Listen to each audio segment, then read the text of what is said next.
Hello friends, welcome to my YouTube channel dream point. दोस्तों, अब तक हमारे चैनल को हमने सब्सक्राइब नहीं किया है तो सब्सक्राइब ज़रूर कर लें। दोस्तों, आज के वीडियो में हम शुरू करने वाले हैं क्लास 10 का फिजिक्स। तो दोस्तों, पहला चैप्टर हम लोग ख़त्म कर चुके थे और आज बारी है चैप्टर 2 की। तो दोस्तों, चैप्टर 2 क्या है? गोलीय पृष्ठों पर प्रकाश का परावर्तन। पहला चैप्टर क्या था? समतल पृष्ठों पर प्रकाश का परावर्तन, और दूसरा है गोलीय पृष्ठों पर प्रकाश का परावर्तन। तो दोस्तों, चलिए शुरू करते हैं। तो पहला टॉपिक है गोलीय दर्पण। गोलीय दर्पण क्या होता है? यदि किसी कांच के खोखले गोले को काटकर उसके एक पृष्ठ पर चांदी की पालिश या कलई कर दी जाए तो प्राप्त दर्पण गोलीय दर्पण कहलाता है। अर्थात ऐसा दर्पण जिसका परावर्तक सतह क्या हो, गोली होता है, गोलीय दर्पण कहलाता है। मान लीजिए कोई गोला है, इसमें से कोई भाग, इतना भाग मान लीजिए काट लिया गया, इतना भाग काट लिया गया और काट कर इसके एक भाग पर मान लीजिए इधर कलई कर दिया गया, तो इसका एक सतह क्या हो जाएगा? परावर्तक हो जाएगा। मतलब इस पर किरण आएगा तो परावर्तित हो जाएगा। तो इसी सतह को क्या करते हैं? परावर्तक सतह कहते हैं। मतलब परावर्तक सतह अगर गोल है, मतलब गोली है, तो वह कौन सा दर्पण कहलाएगा? गोलीय दर्पण कहलाएगा। गोलीय दर्पण दो प्रकार के होते हैं, एक होता है अवतल दर्पण, एक होता है उत्तल दर्पण। तो वह गोलीय दर्पण जिसका परावर्तक तल अंदर की ओर दबा होता है, मतलब जिसका परावर्तक तल, मतलब जहाँ पर आपतित किरणें परावर्तित होती हैं वह तल क्या हो? दबा हो, अर्थात परावर्तन दबे हुए पृष्ठ से होता है, अवतल दर्पण कहलाता है। हम इसके नाम से भी पहचान सकते हैं, जैसे अ से क्या होता है? अंदर। तो इसमें परावर्तन किधर से होगा? अंदर की ओर से होगा। देखिए, अंदर की ओर से हो रहा है।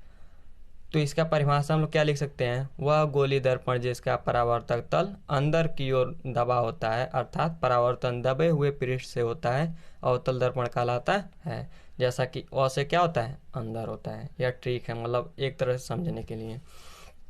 देख सकते हैं आप लोग, यह आपतित किरण है और आपतन के बाद जब यह परावर्तक तल पर पड़ा तो इसका क्या हो रहा है? परावर्तन हो जा रहा है। तो यह कौन सा किरण बनेगा? परावर्तित किरण। और यह कलई किया गया पृष्ठ है। और यह कौन सा दर्पण है? अवतल दर्पण है। इसके बाद दूसरा टॉपिक है उत्तल दर्पण। दर्पण दो प्रकार के होते हैं, पहला अवतल दर्पण था, दूसरा क्या है? उत्तल दर्पण, कॉन्वेक्स मिरर। तो उत्तल दर्पण क्या होता है? गोलीय दर्पण जिसका परावर्तक तल, मतलब वह गोलीय दर्पण जिसका परावर्तक तल बाहर की ओर उभरा होता है, अर्थात परावर्तन उभरे हुए पृष्ठ से होता है, उत्तल दर्पण कहलाता है। जैसा कि हम लोग जान सकते हैं ऊ से क्या हो जाएगा? उभरा। मतलब जिसमें परावर्तन उभरे हुए तल से हो, मतलब ऊपर की ओर से हो, वह कौन सा दर्पण होगा? उत्तल दर्पण का होता है। देख सकते हैं इसके अंदर की ओर क्या किया गया? कलई किया गया पृष्ठ, या कलई किया गया पृष्ठ है, और इधर से क्या उभरा हुआ तल है। यहाँ पर क्या हो रहा है? आपतित किरण आ रहा है और यह परावर्तित हो जा रहा है। और कौन सा दर्पण है? उत्तल दर्पण है। दोस्तों, अगला टॉपिक है गोलीय दर्पण से संबंधित कुछ परिभाषाएं। मतलब जो गोलीय दर्पण हम लोग पढ़े हैं, अवतल दर्पण, उत्तल दर्पण, इससे संबंधित कुछ परिभाषा है, उसको हम लोग जानेंगे। पहला होता है दर्पण का ध्रुव, मतलब पोल ऑफ मिरर। गोलीय दर्पण के परावर्तक तल के मध्य बिंदु को दर्पण का ध्रुव कहते हैं। इसे P से प्रदर्शित किया जाता है। मान लीजिए गोलीय दर्पण का जो परावर्तक तल होता है उसके मध्य बिंदु को, मतलब यह परावर्तक तल है, इसका जो बीच में जो बिंदु होता है, मतलब मध्य बिंदु होता है, उसी को हम क्या कहते हैं? दर्पण का ध्रुव कहते हैं। और इसे किससे प्रदर्शित करते हैं? P से क्यों प्रदर्शित करते हैं? P फॉर क्या होता है? Pole of mirror. तो इसे किससे प्रदर्शित करते हैं? P से। यह अवतल दर्पण का ध्रुव है और यह उत्तल दर्पण का ध्रुव है। अगला है वक्रता केंद्र, सेंटर ऑफ कर्वेचर। गोलीय दर्पण का परावर्तक पृष्ठ जिस खोखले गोले का भाग होता है, जैसा कि हम लोग जान रहे हैं, जो गोलीय दर्पण होता है क्या होता है? कोई खोखला गोला होता है और खोखले गोले का काटा गया भाग ही क्या कहलाता है? गोलीय दर्पण कहलाता है। अगर इसके बाहर की ओर कलई कर दिया जाए तो यह कौन सा दर्पण बन जाएगा? अवतल दर्पण बन जाएगा। और अंदर की ओर कलई कर दिया जाए तो कौन सा दर्पण बन जाएगा? उत्तल दर्पण बन जाएगा। तो यह जिस गोले का भाग होता है उस गोले का केंद्र कोई होगा ही, मान लीजिए इसका केंद्र यह है, तो उस गोले का जो केंद्र होगा वही दर्पण का भी केंद्र होगा। समझ में आ रहा ना? तो इसका केंद्र क्या है, सी है मान लीजिए, तो दर्पण का भी केंद्र क्या होगा, सी ही होगा। जैसा कि हम चित्र में प्रदर्शित किया गया है, वक्रता केंद्र गोलीय दर्पण का परावर्तक पृष्ठ जिस खोखले गोले का भाग होता है उस गोले का केंद्र गोलीय दर्पण का वक्रता केंद्र कहलाता है। इसे किससे प्रदर्शित करते हैं, सी से प्रदर्शित करते हैं। देख सकते हैं, मान लीजिए अब पूरा गोला है और इतना दूर क्या है, काट कर दर्पण निकाला गया है। जैसे यहाँ पर भी पूरा गोला है और इतने दूर से दर्पण निकाल लिया गया है, और जो डैश डैश किया गया मान लीजिए अब गोला माना गया है, और इस गोले का केंद्र क्या है, सी है, और इस गोले का केंद्र क्या है, सी है। तो जो इस गोले का केंद्र होगा वही उस दर्पण का भी केंद्र होगा। तो इसका केंद्र क्या होगा, वक्रता केंद्र क्या हो जाएगा, सी हो जाएगा, और इसका भी वक्रता केंद्र क्या हो जाएगा, सी हो जाएगा। जो गोले का केंद्र होगा वही दर्पण का भी वक्रता केंद्र होगा। अगला है वक्रता त्रिज्या।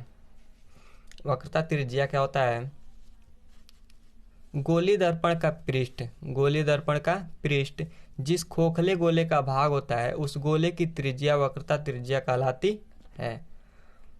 मतलब गोलीय दर्पण का पृष्ठ जिस खोखले गोले का भाग होता है उस गोले का त्रिज्या ही वक्रता त्रिज्या कहलाता है। या एक परिभाषा और है, क्या है, दर्पण के ध्रुव और वक्रता केंद्र को मिलाने वाली रेखा दर्पण की वक्रता त्रिज्या कहलाती है। इसे आर से प्रदर्शित करते हैं।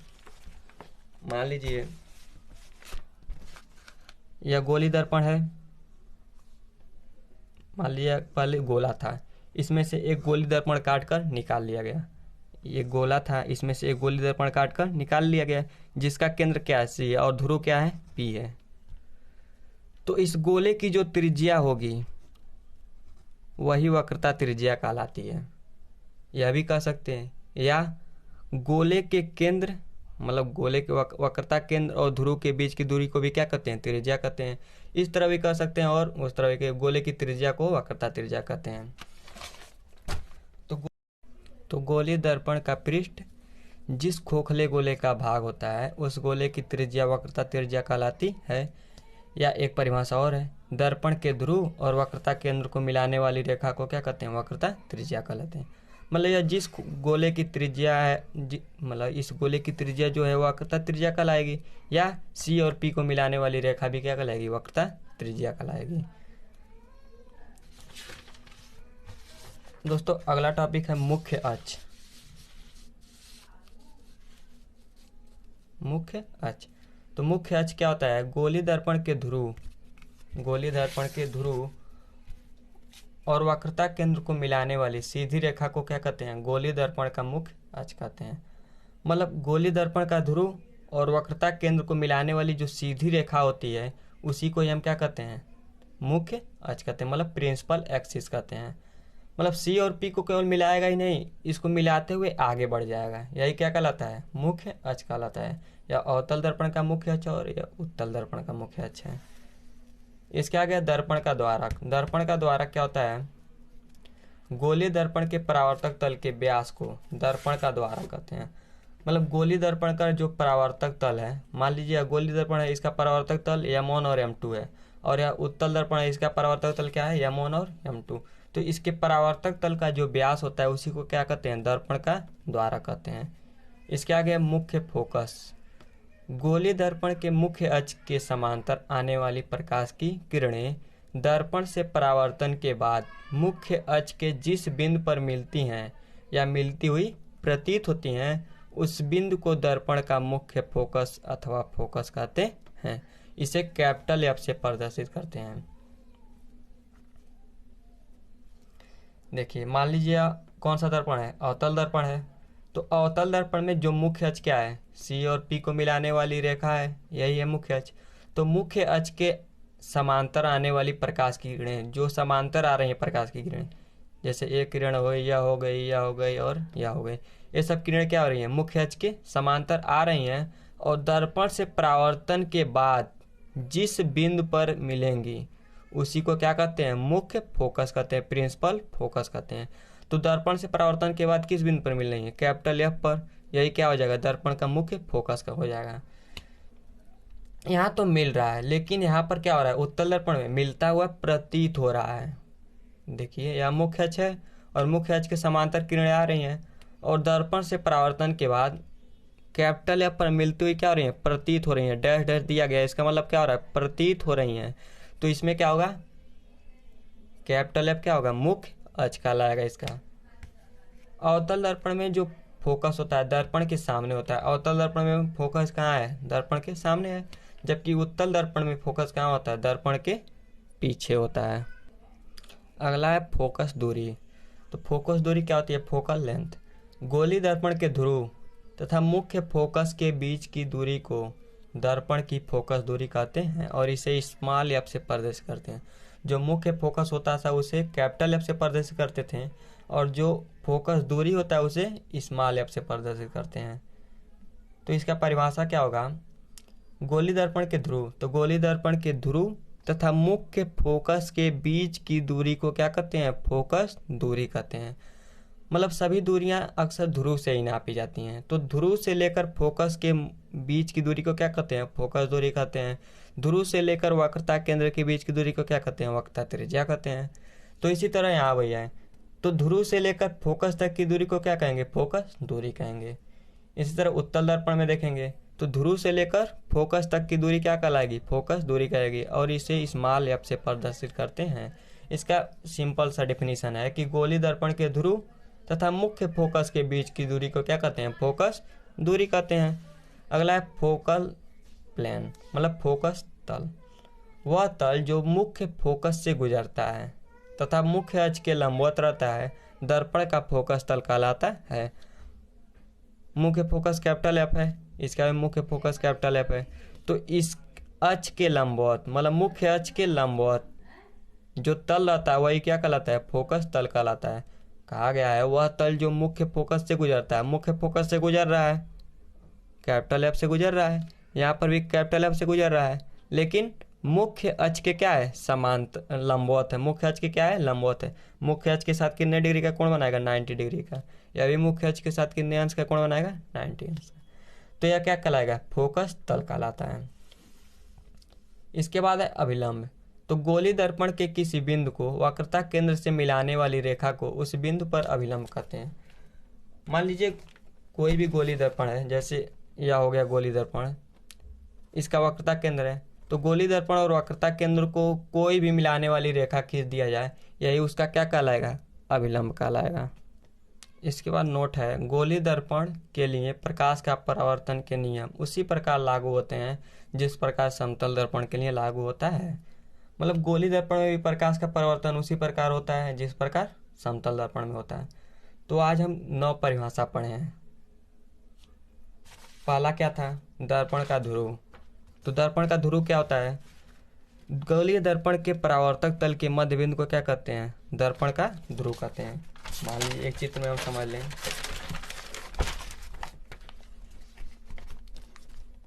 मान लीजिए यह गोली दर्पण है, तो इसके परावर्तक तल के मध्य बिंदु को क्या कहते हैं, पी कहते हैं, मतलब दर्पण का ध्रुव कहते हैं। या तो पी हो गया।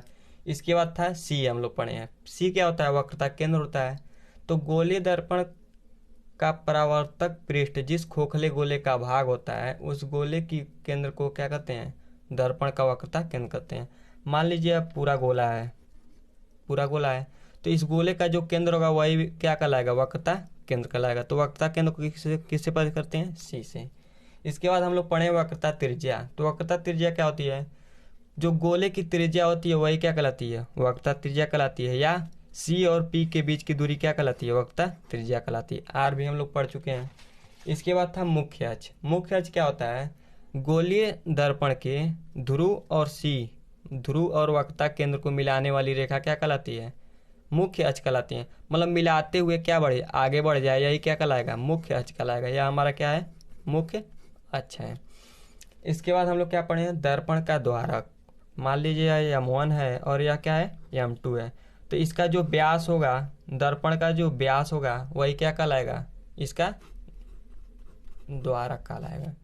इसके बाद था मुख्य फोकस। मुख्य फोकस क्या होता है, मुख्य अक्ष के समांतर, मुख्य अक्ष के समांतर आने वाली प्रकाश की किरणें दर्पण से परावर्तन के बाद जिस बिंदु पर मिलती हैं या मिलती हुई प्रतीत होती हैं, वही क्या कहलाता है, मुख्य फोकस कहलाता है। और मुख्य फोकस को कैपिटल एफ से प्रदर्शित करते हैं। मुख्य फोकस के बाद था फोकस दूरी। मुख्य फोकस के बाद क्या था, फोकस दूरी। फोकस दूरी क्या होता है, दर्पण के ध्रुव और फोकस के बीच की दूरी को ये क्या कहते हैं, फोकस दूरी कहते हैं। इसके बाद क्या था, फोकस तल था। फोकस तल क्या होता है, मुख्य फोकस से गुजरने वाला तथा मुख्य अक्ष के लंबवत जो तल होता है उसी को क्या कहते हैं, फोकस तल कहते हैं। इसके बाद क्या था, अभिलंब। अभिलंब क्या होता है, दर्पण से केंद्र पर कोई भी रेखा खींच दिया जाएगा, क्या कहलाएगा, अभिलंब कहलाएगा। तो दोस्तों अगर यह वीडियो अच्छा लगा हो तो लाइक ज़रूर करें और चैनल को सब्सक्राइब करना नहीं भूलें। Thanks for watching my video.